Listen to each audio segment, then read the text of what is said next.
Yang keenam, hendaklah semakin banyak mempraktikkan sunnah-sunnah Nabi. Sama ada sunnah yang besar-besar, yang mana yang mampu, sunnah-sunnah yang kecil-kecil, mana yang mampu, dan sunnah yang seni-seni, mana yang mampu.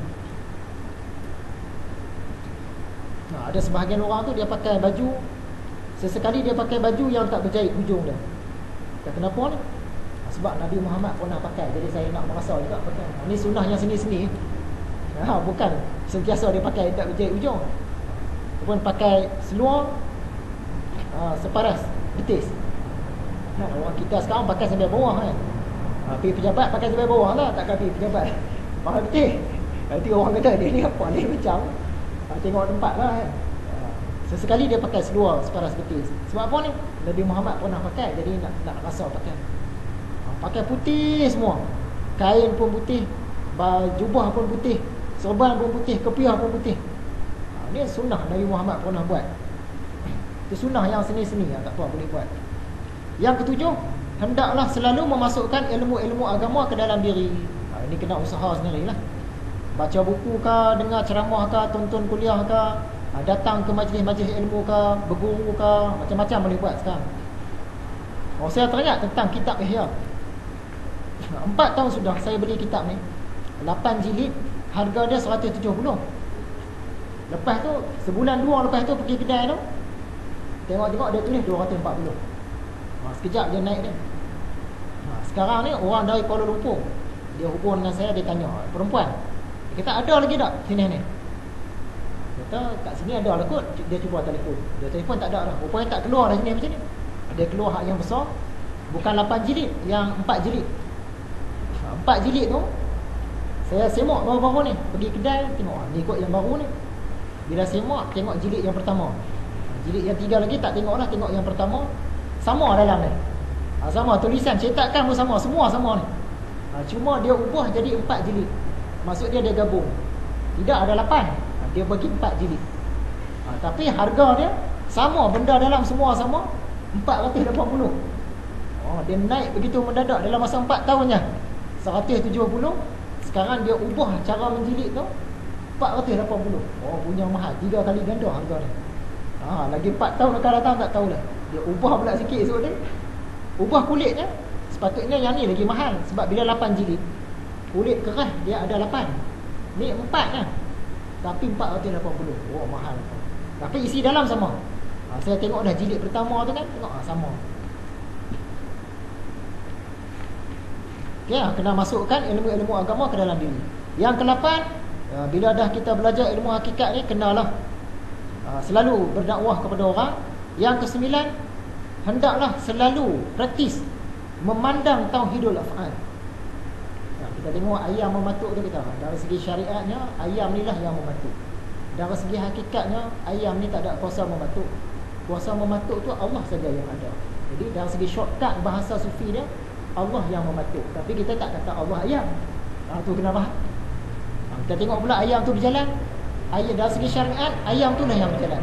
Tapi dari segi hakikat Allah langsung, ayam langsung tak ada kuasa nak berjalan. Yang kuasa berjalan tu Allah punya saja. Jadi yang berjalan ialah Allah. Kita pandang, kita berlatih. Kita tengok kita hanya pusing, Allah yang boleh pusing. Kita tengok apa-apa berlaku pun kita angkat tangan, bukan aku angkat tangan. Dari segi syariat memang aku angkat. Dari segi hakikat Allah punya kuasa. Jadi kita praktis pandang sekeliling ni, kita tauhidul af'al. Memandang tauhidul af'al. Yang ke-10, hendaklah mengamalkan rabitah. Rabitah ni maksud dia menghadirkan rupa. Kalau ahli-ahli sufi, dia biasa dihadirkan rupa guru dia. Dia teringat rupa guru dia. Kita orang biasa ni pun boleh. Bahkan dalam Ikhwanul Muslimin pun dia ada rabitah ni. Rabitah ni kita ingat. Contohlah dalam sebelum tidur tu kita bayang wajah mak kita, bapak kita, guru-guru kita bayang wajah. Itu pasangan kita, suami ke isteri ke, anak-anak kita bayang. Tu yang kata rabitah ni tu. Kita bayang ikhwan kita yang belajar ni. Bayang wajah-wajah.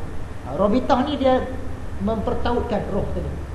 Bila kita selalu memandang rabitah, kita akan rasa rapat je dengan ni orang-orang yang ini yang kita rabitahkan. Kalau ahli sufi biasa dia rabitah dengan tok guru dia. Sebelum buat amalan apa-apa, dia bayar untuk guru dia. Sebab dia dapat ilmu pada tok guru tu. Tapi kalau ikut ikhwanul muslimin, rabitah ni dengan siapa-siapa pun boleh. Terutamanya dengan ikhwan, dengan sama-sama orang dalam kumpulan tu. Dia datang pertautan hati. Yang ke-11, hendaklah menjadikan diri kita contoh yang baik kepada orang lain. Kalau tidak, orang kata dia tu nama aja belajar hakikat, tapi perangai teruk. Teruk pada kita lagi yang tak belajar ni. Dah buruk dah ilmu hakikat tu tadi. Yang tauhidul af'al tadi tu, kita tengok daun kelapa bergerak, angin tiup, kita cuba pandang, ini pekerjaan Tuhan. Kita nampak air sungai mengalir, nampak ni yang menggerakkan ni pekerjaan Tuhan. Kita nampak awan bergerak, awan tak ada kuasa nak bergerak, angin tak ada kuasa nak tolak awan, pekerjaan Tuhan. Kita nak makan ubat sakit kepala, ubat ni tak ada kuasa nak bagi hilang sakit kepala, semua pekerjaan Tuhan.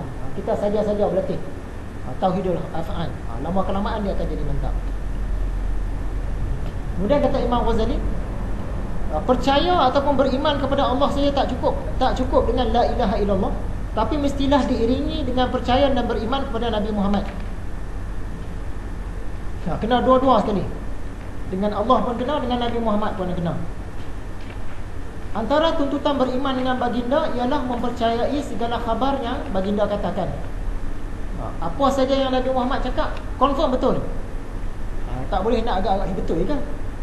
Tanya semula, betul kan? Tak boleh. Mesti percaya terus. Dan yang Imam Ghazali nak bawa sekarang ialah berita-berita ghaib. Yang pertama, pertanyaan malaikat Munkar dan Nakir. Bila Nabi Muhammad kata memang ada, kita kena percaya terus. Tak boleh kata betul dah ada. Tak boleh. Azab kubur, timbangan amal, titian sirat, kolam Nabi Muhammad dan syafaat oleh hamba-hamba yang soleh. Setiap satu ni kita nak huraikan. Malam ni mungkin tak sempat. Malam ni kalau sempat pun yang pertama. Okey, masuklah pelajaran malam ni, baru nak masuk. Datang persoalan. Persoalan tentang ilmu falsafah.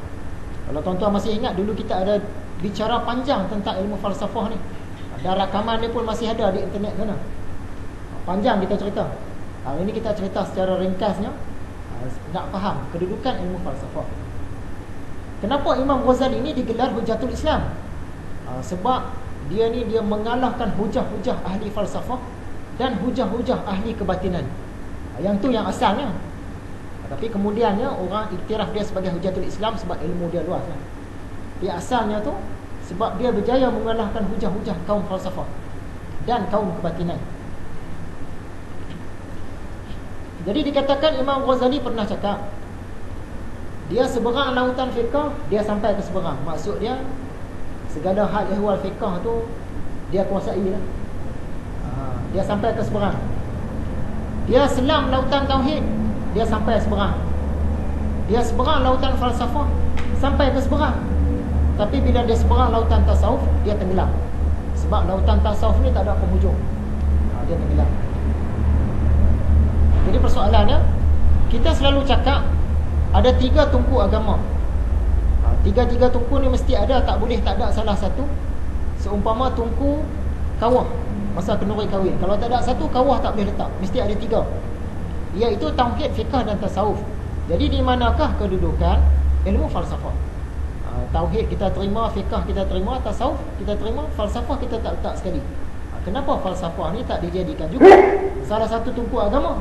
Jadi antara jawapannya, sebab ilmu tauhid, ilmu fiqh dan ilmu tasawuf ni ilmu yang datang daripada agama. Dia ni memang ilmu kitab, ilmu kenabian. Dia berasal daripada agama itu sendiri.